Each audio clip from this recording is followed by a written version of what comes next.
अर्धापूर येथील तहसीलदार रेणुका देवणीकर यांच्या गाडीचा आणि ट्रॅक्टरचा तहसीलच्या जवळ अपघात झाला असून या अपघातात तहसीलदार साहेब रेणुकाजी देवणीकर, चालक व दुसरा एक कर्मचारी असे तिघजण जखमी झाले असून या जखमींना अर्धापूर येथील शासकीय रुग्णालयात उपचारासाठी दाखल करण्यात आले आहे। आपण या ठिकाणी पाहू शकता की ट्रॅफिक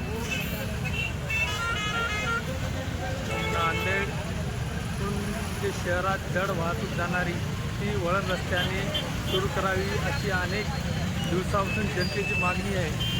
याकडे लोकप्रतिनिधी शासकीय अधिकाऱ्यांनी दुर्लक्ष केल्यामुळे